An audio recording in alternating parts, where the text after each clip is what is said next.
In this episode of Unpacked, so can you see into the future? I predicted 9/11. They sort of ridiculed me. I've transformed the course of people's lives. If it's helped them to find peace, then I'm grateful.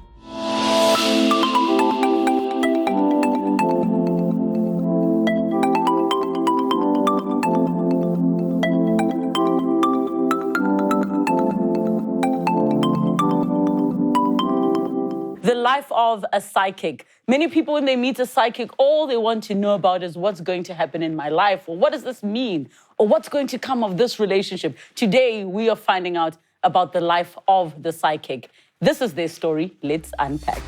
Lady Caroline is a sought-after psychic based in Johannesburg. She has over 20 years' experience in using her special gift as a psychic and a life coach to help people do better and make more informed life decisions and choices. She also equips and empowers her clients with knowledge to make concise and informed decisions. Having done readings for celebrities, business people, and prominent individuals, she uses her gift to serve. She's here to share her story. Let's unpack. Welcome to the show, Caroline. Thank you so much for joining us. Thank you for having me. So what is the difference between a psychic, a clairvoyant, and a medium? I basically have all those qualities, but I'm psychic. So I see a picture in my mind's eye here. It's another percentage of one's brain capacity. Well, let's say using more of one's brain in your five senses. So you have your sense of smell, your gut feeling, taste. If somebody's not well or something like that, then I can actually taste it. Wow. I can smell if somebody's not well, even to the point of even cancer and the likes of that. Eyesight-wise, in a sense that I get the picture, exactly the same as the kaleidoscope camera, the old films. Yes. So I can look straight into your eyes and I can even see what you're thinking. So, and then also the sense of touch that I can feel, smell grasses, people missing, things like that. So I can go into their eyes and have a look at that. The medium aspect is where somebody has passed away, which all I do is I have a look at a photograph, even just have that person's name, and I can go straight into them and their situation, and I can even put to family members' minds at ease in that person, like somebody passing away today. The daughter actually phoned me from COVID, quite shocked, and had a conversation with her father. And translated information that nobody could have possibly known. She was quite shocked. So now she's got peace of mind. And then clairvoyant is basically very similar to that of being a psychic. But I go shift from one dynamic to another in and around you. So it's you. The querent is who then I pick up on your vibration, and I just see what you need to know. That's basically how it works. Are you able, because people will say, so can you see into the future? Yes, I do. I prescribe it. As an example, let's say Cyril, 1992, 93, I actually told him he was going to be president. Wow. Yeah, I was at a dinner. Yeah, I was invited to a lunch, and I was actually with Marcel Golding, and I was looking at him and across the table.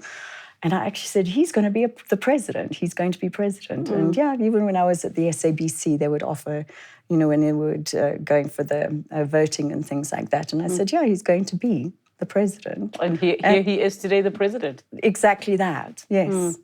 So I work quite closely with individuals like that, in a sense, guiding them, giving them advice in personal decisions that they need to make. What would you say to people who think that this is witchcraft and it's evil and it's demonic, it cannot be right, especially from the Christian perspective, for example? What would you say to those people? Well, I believe everybody has intuition. I don't like to refer to myself as a psychic or clairvoyant. I say intuition. So it's everybody has a gut feeling. Everybody has déjà vus. Just some people have a little bit more pronounced. And religious factors, I've actually done a lot of research and traveled internationally because I think one of the biggest challenges in my life was accepting my ability and my gift. Because I've been so ostracized, even with the fact of growing up. And I have been, so I've got one woman at the moment who sends me messages every day so that I can remove my demons. And she sends me prayers every single day, in the hope that I will give up my gift. But it's part of my being. I can't change that. I was about to say, what would giving up your gift even look like? How do you get rid of your ability? With my gift, I've empowered enormous amount of individuals, clients, where I've transformed the course of people's lives in that I've been quoted that I make successful individuals. And the information that I give is so accurate that it gives you key pointers as to things that are going to fall into place within your life. So when you consult with me, the reading becomes active in 6 days to 6 weeks. Then a lot of my clients come back in 6 months to 18 months because most of the reading will have fallen into place. And it actually gives you a good guideline, accurate guideline, even up to 5 and 7 years later. And I've had clients that I've been coaching for, 20 years plus. And now I'm coaching their children in that I've even predicted their children to the point where predicting them, I've even been requested to name the children. Yes. And I get so excited from weddings to even to the point of describing people who they're going to meet, what the person even looks like. In fact, your makeup artist, she was just doing my makeup now, and I picked up on something. She couldn't believe it, even to the point of his name. Wow. The friend, yes, I actually gave her, and I said, who's that? And I said, he looks like this. And she said, well, actually, that's my partner. So she was completely blown away. And she said, are you like this all the time? And I'm switched on 24/7 all day, every day. It's a part of who you are. I can't change that. No. So take me back to your upbringing and when you first noticed that you were gifted. What was that first sign? Well, I think it was with my one very good friend, Ingrid, the girl that I grew up with. We're 6 months apart. And our parents were very close friends. And I remember specifically the one incident where she wished she had an older brother. And I said to her, I was about maybe about 12, 13 or something. And we were sitting at a pool. And she said, I wish you. And I said, but you have got an older brother. And she said, how? My mom can't have any children. She had complications. And I said, but you do have an older brother, but you're not going to meet him before the age of 21. Wow. And it's true. The mom phoned me from Zambia. And she spoke with me first before she spoke with her daughter to warn that this man had rocked up and saying that it was her father's child, her husband's child. And when that person rocked up at the door, I mean, there was no mistaking. Wow.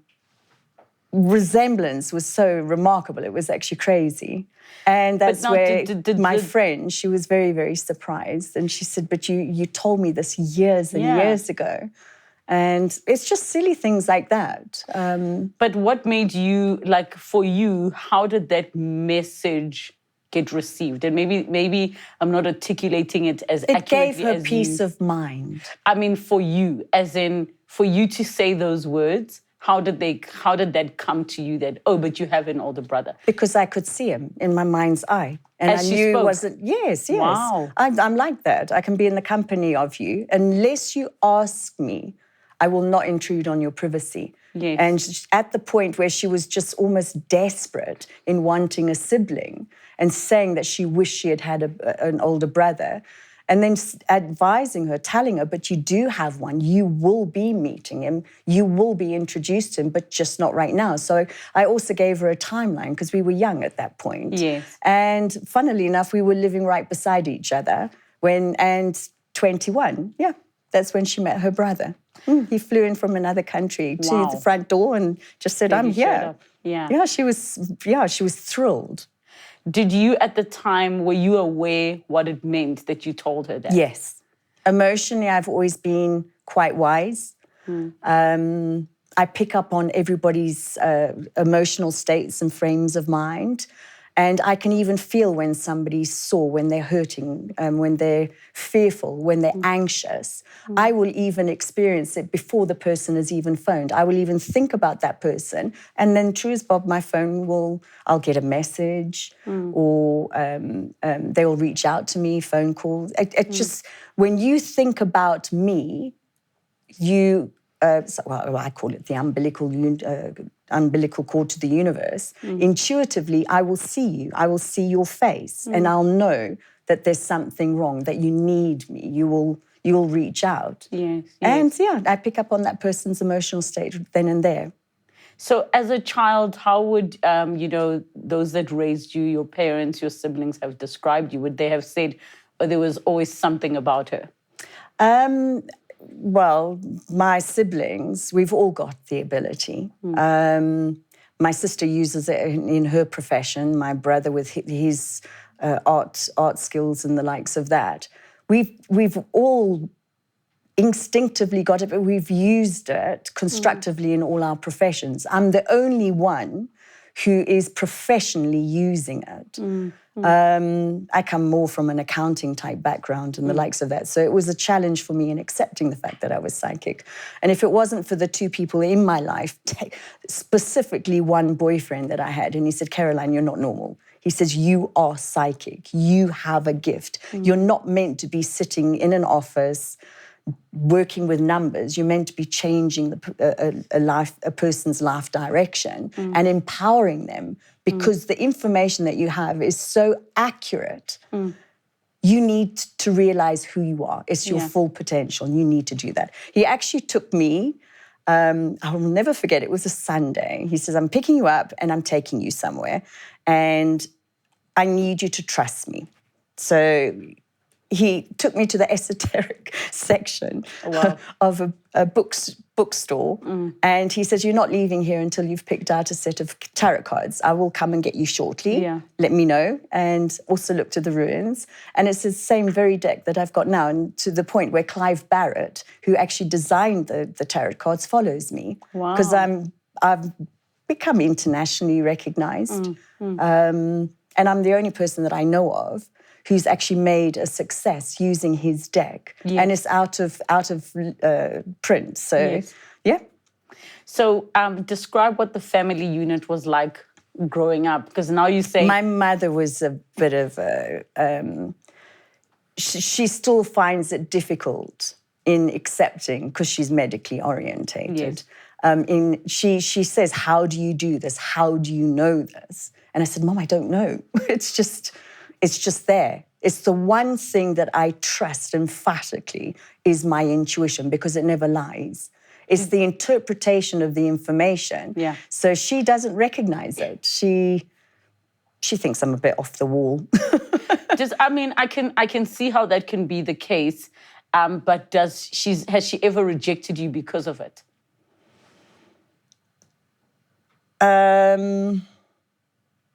I have had challenges in and around.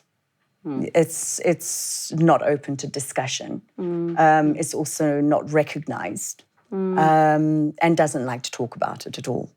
So if you see something about your mom that you think is relevant enough for her to know, and you never tell her? Because I will never invade a person's privacy. That if I see something, unless you ask me, I'm not going to tell you. Even in public, if you see me in public, I won't even tell you what I am or what I do. Unless you've got my telephone number, it'll be through a referral of someone. Otherwise, you can't find me. You won't. And it's the same with my mom with her story. Whereas my sister has made interesting choices within her life direction by sharing her ideas. And then she will say to me, I've never done a reading for her. I've only done a reading for my brother, and his whole life to this actual very day, I predicted everything from the age of 16 because he had a bit of an issue there. So they've all embraced it. My father knew that I was a bit odd, I was a bit different, but he just says, it's your best self. Just go out there and do what you want to do as long as you're happy in what you're doing. I love what I do. I really do. It's just... some people have got sort of strange ideas in and around it. we're not normal, or we're a bit wicked, or we're a bit strange, or Yeah. and that is the challenge, and especially even to do with personal relationships. Unless they are intuitive and psychic, I can't have a relationship with a person. It's as simple as that. So there's something that you said that unless a person asks you, you're not going to tell them. Yeah. What I wanted to actually ask is it that unless they ask you, you're not going to look, or you always are seeing? You're always seeing. I'm always seeing. Okay. Even with my own children. Yeah. Isn't that hard? It is tough. Like I'm caving with the National Geographic guys and the ones that discovered Naledi. Yes. And my one son wants to be a paleontologist. Yes. And I've been a little bit anxious the last couple of trips that we've done caving, because we go up to about even 80 and 90 meters underground. Yes. And with my boys only being 13 and 11, I have to attend with them. And I knew that one of my boys, and I knew which one, was going to have an incident, an accident or something, and I knew it was relevant to the aspect of one of our excursions. It wasn't anything to do with the caving. We're in very good hands. But he tripped up, he fell over, and he actually hurt himself. And I saw that my son was going to end up in hospital. And he was just without my reach. I couldn't do anything. And he's clumsy. So, and I kept telling him, watch where you're walking, watch what you're doing, because you're going to trip up and you're going to hurt yourself. I'm worried. Yeah. Please be more aware of your environment and surroundings. And there he was. He ended up in hospital with a laceration of his kidney, and because of COVID, and I knew I wouldn't be able to go and see him. Oh, wow. And that's what caused anxiety for me. Yeah. And I can't change that. I have to work around it and prepare myself emotionally, psychologically. But I knew he was going to be all right. So how do you balance the emotional, the psychological, the thinking part of yourself with the intuitive part of yourself? Because like you say, when it comes to your son, you have an emotional attachment to him. So it's not like you're telling a stranger something that's going to happen and you move on to the next client. This is somebody that's in your life. I'm always emotionally involved with. How do you balance that? Because like you say, you knew something was going to happen, but you can't necessarily do anything about it. I disassociate myself from my emotions. And I look at the practical side of things, where I actually put things in place waiting for that occasion to happen. Having the heads up and an estimated timeline, I basically switch off my emotions. I close off. I distance myself.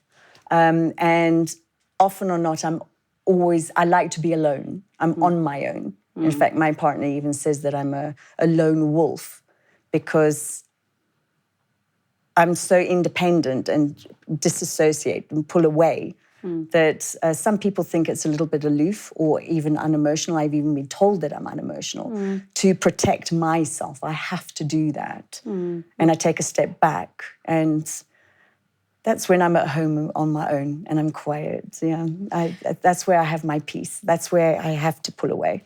I would actually have thought that maybe the reason you would do that is because everybody's energies are overwhelming. For example, I would consider myself having a bit of an open third eye. I wouldn't say I'm anywhere near, the kind of work that you do.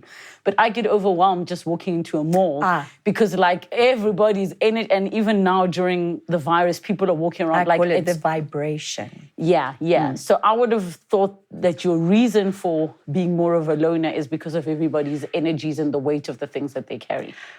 Well, funnily enough, somebody actually asked me something similarly just a couple of days ago. And when I have somebody who's consulting with me, I can pick up on their emotional state in a sense. If they're angry, they're frustrated, they're anxious, all of those things. I will meet them, pick up on the vibration, tend to them, neutralize that energy. So when they come to me and consulting with me at that time, I take on that. And then when I feel that they're at peace, I release it. And then I walk them to their cars, escorting them to bring closure.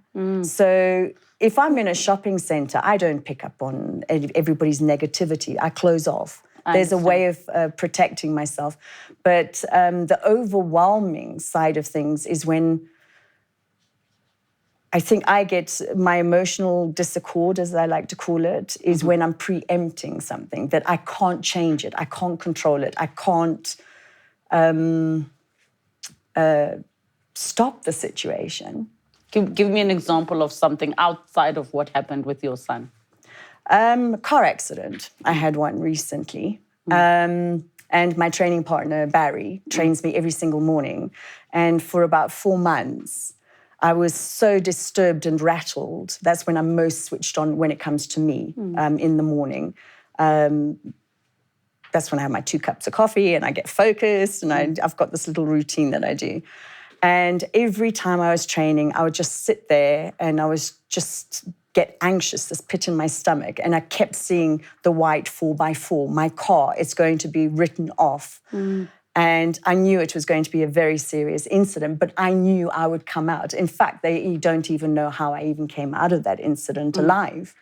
And I couldn't change it. I couldn't stop it. And I actually got so anxious that I wouldn't want to get in my car to go anywhere. Wow. And I was even getting a girlfriend of mine to come and pick me up because I was so stressed. And I was so worried that the boys were going to be in the car with me at the time. And where the impact of where this 4x4 hit me, my son wouldn't be here today. And having that and not being able to see past it, but just getting that kaleidoscope of the initial. So when it happened, it was like, oof, okay, it's over. Now I have peace. My car's written off. It's happened. Everybody's safe. Everybody's fine. I'm fine. And yeah. Are you able, because obviously, like you say, in the case of that car accident, all you could see is something specific. You can't necessarily... And I knew it was a traffic light, yes. You can't necessarily go further on. You can't look in the car to see who else is with you. So you have certain anxieties around things you don't know. As an example, is that I had the pictures, the snapshots. I got you. Here. So I could even see what the 4x4 looked like. Yes. That was going to. So I knew, and I could see by the height of it. And I knew which angle it was going to come from. Yes. But because of the way that happened, because I was reliving it, predicting it, preempting it, I couldn't see to the left of me whether my son was in the car. And to the point where I actually was speaking with my son, please don't sit in the front seat with me. Please go into the back. Mommy, and he would squabble with me about it. And I'm saying no, because I didn't want to scare him either in saying that I'm expecting an accident.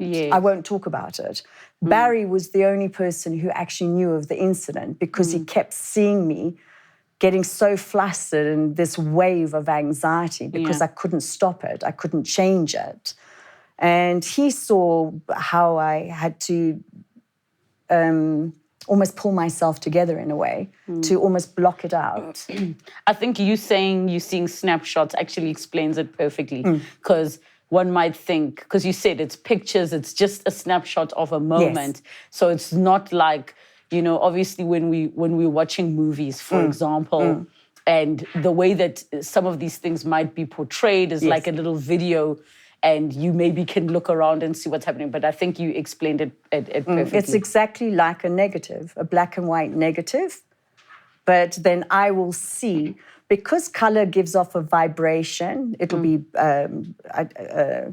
like blues, reds, all they give off a frequency. I feel the heat, and that's how I can determine even the color of a car and the likes of that.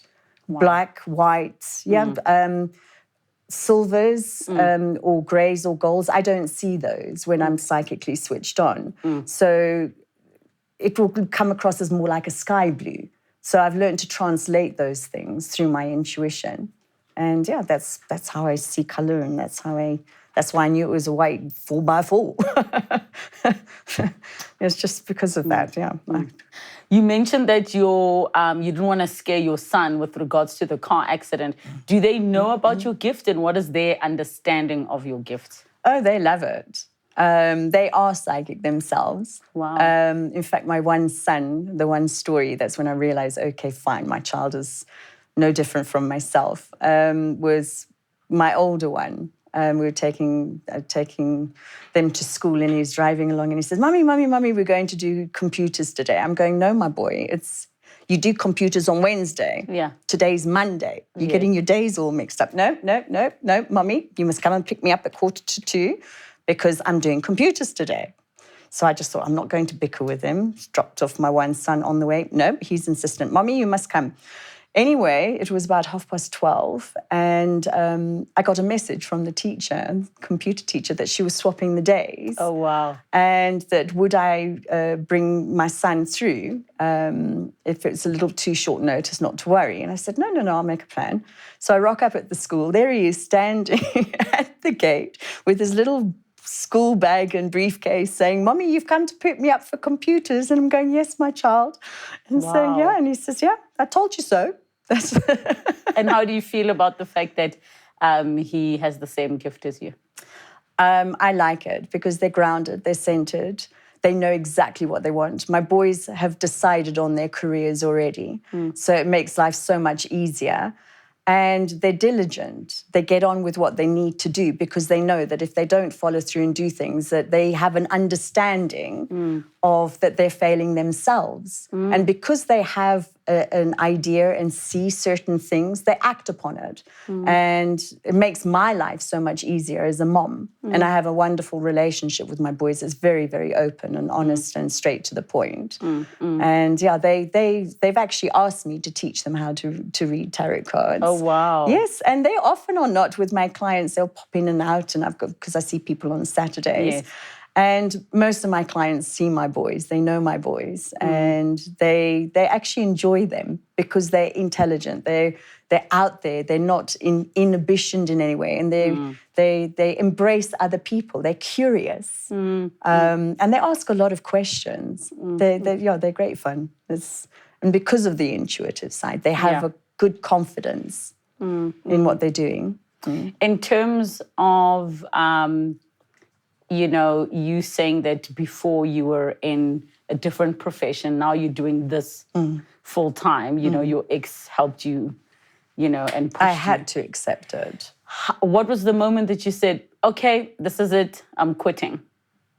And I'm going to quitting your job, the accounting space, to do this full time? Funnily enough, the company was being bought out. And the whole story, how I actually accepted my career was a boyfriend. I predicted that he was going to be killed in a car accident. And I couldn't stop it. I couldn't change it. And at the time, I didn't really take much notice of it because he hadn't got the car. And then when I was at the office, the same company where you're asking me, he rocked up to take me out to lunch, and he arrived in the car. Wow. He bought himself a new car, and it was a surprise. He had just picked it up and said, I'm coming to pick you up and we're going for lunch. And then when I saw the car, I just thought, oh gosh, here we go. I'm running out of time. And at that time was when the company was being bought out. So my job, it's the department that I was with fell away. And that's when I thought, okay, fine, this is what I'm supposed to be doing. And in those months is when my boyfriend was killed in the accident. And he said to me, put a single yellow rose on my grave. And he said, make a promise you will follow through your intuition, your psyche, and use it constructively. He says, otherwise I'm going to haunt you. Wow. And he actually did. Wow. He came through to me a couple of times. Wow. And literally told me off. And to the point where I had a helper by the name of Beauty, and she embraced my ability. She says, you help so many people, you do so much, you're special. That's what she used to say. And the one day I was quite miserable. I didn't want to get out of bed because I knew the one reading was going to be a bit of a challenge. And I just didn't want to get out of bed that day. And the next thing I know, he actually basically yelled at me, you need to get up, you need to help these people.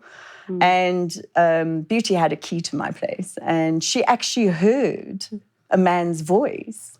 That when she came knocking on the door, she brought me coffee, but she brought 2 cups of coffee. Wow. Because she says, I heard a man's voice. And I said, why have you brought 2 cups? I didn't realize that she had actually heard it. Yeah, Wow. yeah. Wow. She knocked on the door and said, and I thought, oh, okay, you heard him. She said, yeah, I heard a man's voice. Oh, wow. And that's when I realized, okay, fine, I need to honor my word and I need to follow this through and I need to get on with what I'm supposed to be doing. I was more worried about being ostracized and whether people would even consult with me and trust in me. So from the very beginning, the honesty and the facts that came through, I only then could trust in my own intuition, and that it was through that experience that I thought, okay, fine, this is where I belong. And that was the decision when I said, okay, fine, I need to follow this through. This is where I'm being guided to help other people, that I am unique.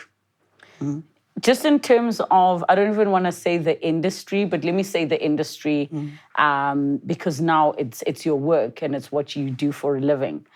What, or how do you decide those ethical bounds? Like you've already said, you won't tell a person, you won't invade their privacy unless they ask you, right? How did you decide those things for yourself? Because as far as I know, there aren't schools that you go to where they say, right, these are the rules that govern what we do. It's a very individualized thing. Yes.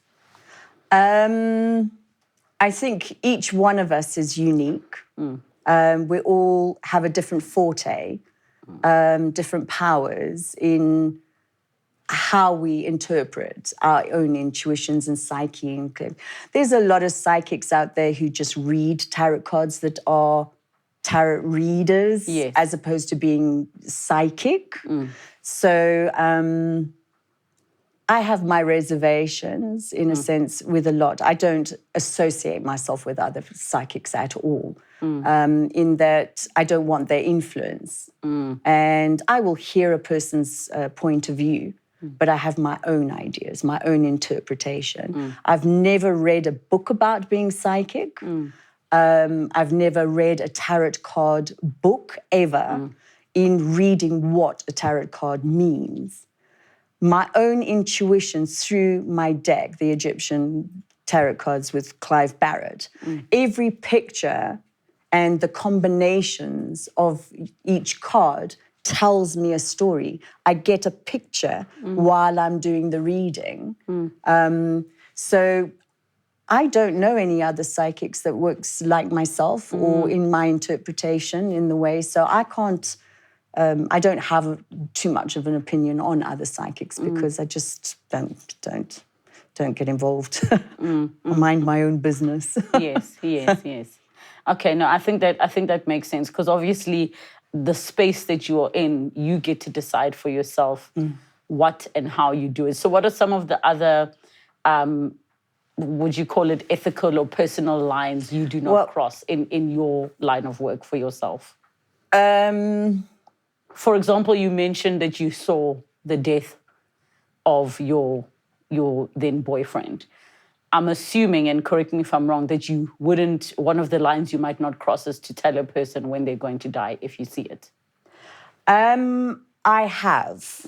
All right. And especially now with the COVID times. I've had individuals phoning me, wanting to know if their family member is going to survive or not. I've even given timelines. And even the only times where I've actually told somebody how much time they've got is when they've got cancer, where they've come to me and they've asked me outright, and I'll look them square in the eyes and I'll ask them again, are you absolutely sure? And I've had a handful of clients with cancer where they needed to prepare. They needed to get their families prepared and have an understanding of what it was going to be like towards the end. So that gave them peace of mind. But it is traumatic in when I see them go, I know I'm not going to see them again. And if it's helped them to find peace, then I'm grateful for my ability. But yeah, the COVID times has been very, very tough and quite tragic for me. But that's where I've helped so many, being a medium, where they've lost a person, and that I can go into the exact situation and the little secrets that they share with me from the other side that only those people will know. And they'll say, how do you know that? How did you see that? How? Because I hear that person. I can see their face. I can see who they're with. Often or not, when somebody's passed, they will be with another family member or somebody else who's very emotionally involved with them in spirit. So I will see them. And that's how people find it easier. Death is never easy. I've myself nearly had a drowning incident, actually on the Zambezi River in Rapid Number 7, where I was at that brink, where I was there and I saw the light.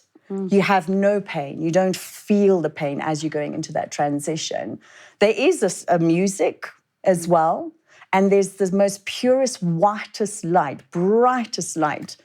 And the love on the other side, the serenity, the peace, where so people fear death, it gave me the tool to understand it's not anything to be feared. And there was actually the very first time in my entire life that I actually got to see my psychic energy coming off my forehead here, where I couldn't see the horizon because it was blocking my view with the whitewater rafting, because I could only just see from here. And it's so annoying because they picked me out of the water, put me back in the boat. It was only when I touched land that I actually got grounded. And often you'll see that I never, when I'm at home, I'm always pottering around with barefoot all the time because I'm grounding. And yeah, my kids as well. Oh, I'm constantly fighting with them to put.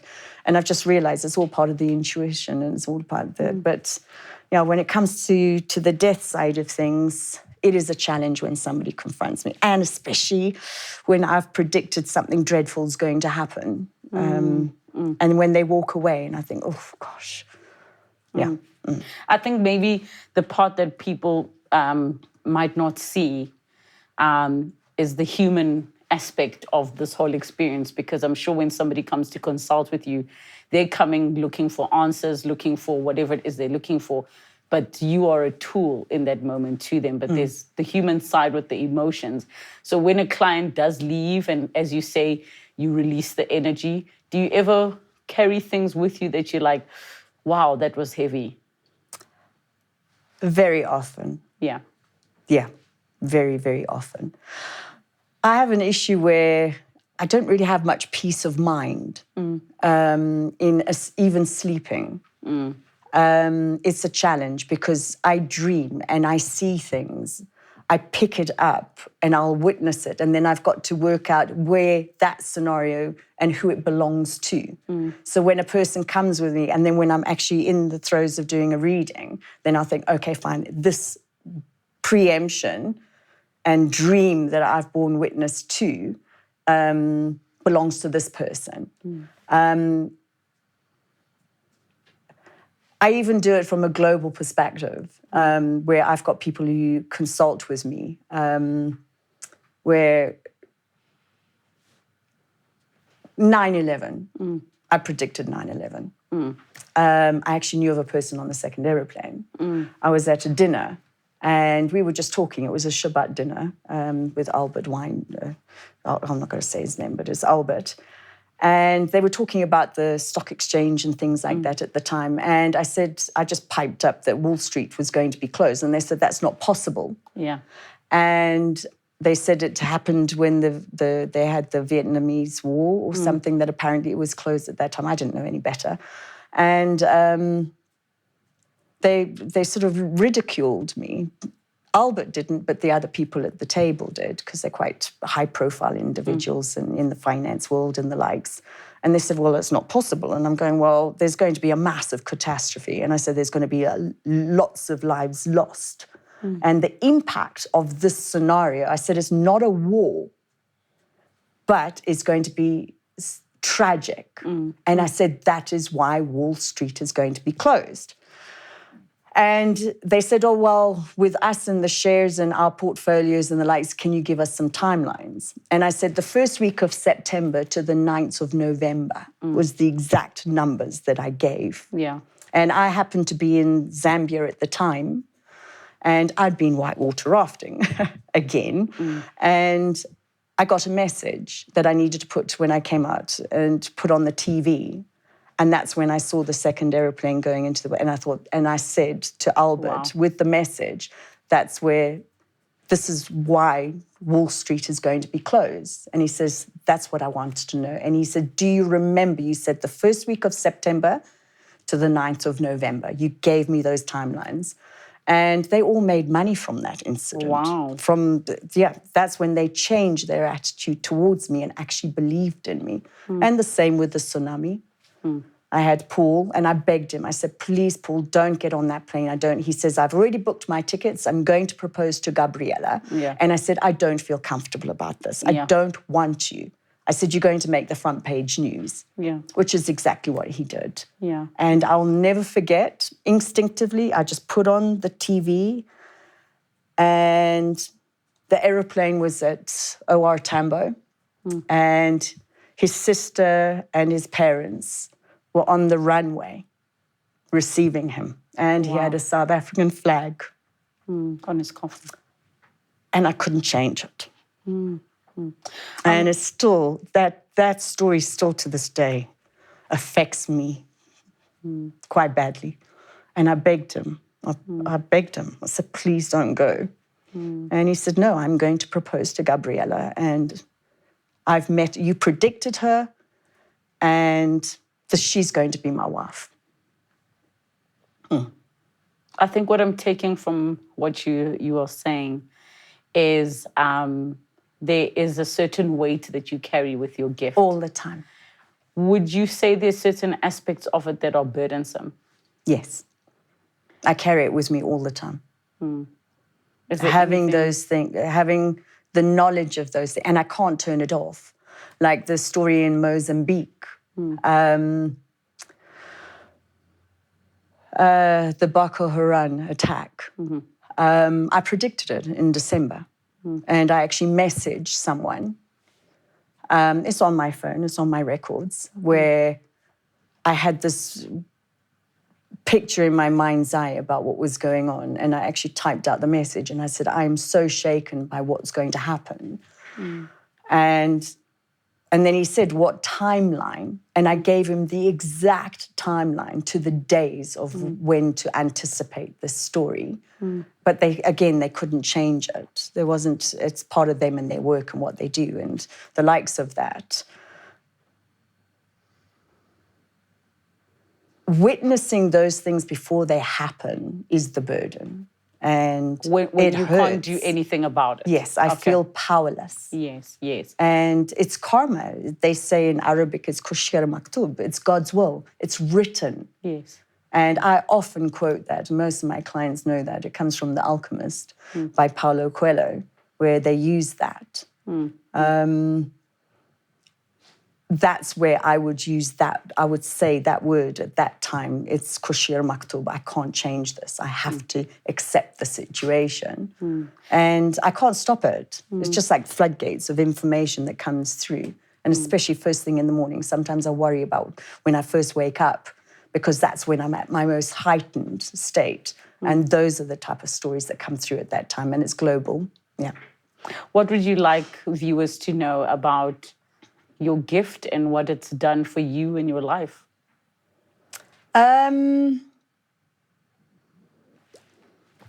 It's guided me. It's helped me. I actually predicted this TV show. Wow. Yeah? Wow. Daniel came through from England, and he would like me to have my own TV show. Yeah. And he said, well, give me timelines. When are we going? And I said, but I'm going to be on TV, or and I said between June and August. And because he said when? And I said, oh, no. And he said, well, why don't you get on the phone, you know, all these people at the SA. I said, no, they're going to be reaching out to me. It's the time. It's when it's meant to be. Yes. And I said, it's not me going out there. It's going to happen. Have faith. That's what I actually said to him. Yes. I said, trust. How can you want to have a TV show with me and questioning or trying to exercise your will in? I said, no. Have faith. It's going to happen. You'll see. I'm going to be interviewed and they're going to be discussing me. And I said, that's going to be the platform where people are going to have an understanding of what I'm about and how I can assist and empower individuals. And yes, maybe the TV show is the right way to go. That's what I actually said to him. Look, I have the utmost respect for your gift and the fact that you've been able to channel it. I use it constructively. Okay, there we go. Use it constructively. And I think that I'm of the belief that everybody has the ability, but some, you know, are able to take it as you have to help people the way that you have. And I really appreciate you coming to share your life journey, because I know you don't do this often, but I'm glad that you have been able to and to share what it's been like, the life of a psychic, and to explain to us the different aspects of your gift, the clairvoyancy, the psychic abilities, and also the medium abilities. I think it's absolutely beautiful. I do understand that there's still many people who don't believe in it or are completely against it and think it's demonic. But the platform that we have is to have these type of conversations that for many find taboo. Thank you so much, Caroline, for coming to talk to us. I really appreciate it. And maybe we'll be talking about a TV show after this. Maybe we'll be talking about a TV show after this. I've got a feeling that's going to be happening. And I've also had the confidence in, the crew here. Okay. Because I know, I've known. I see I've you. been embracing them. I see you. I've see you. Known. It's 3 years now, I think, is it? Wow. Yeah. Wow. 3 years. Okay. I think it's 3 years now. Hashtag Unpacked with Relebogile. What do you think about the conversation that we've had today? I'd like to find out from some of you. Join in and let us know on the socials. Do you think you have psychic abilities? And maybe you can share incidents where your intuition saved your life, or your psychic abilities actually contributed to somebody else's life. And maybe you didn't have a name for these abilities prior, but now that we've spoken about it, you're like, hey, I think that is me. We'd love to hear from you. Thank you so much for joining us. Have a good night. Next time on Unpacked, it's anything related to witchcraft or selling your soul for certain gains in life. Satanism is very much a religion about the earthly, the carnal. So it is very unsatanic to kill. When I identified myself within the pages of this book, and I could not lie to myself any longer. And yes, that is kind of how I became aware that I am a Satanist.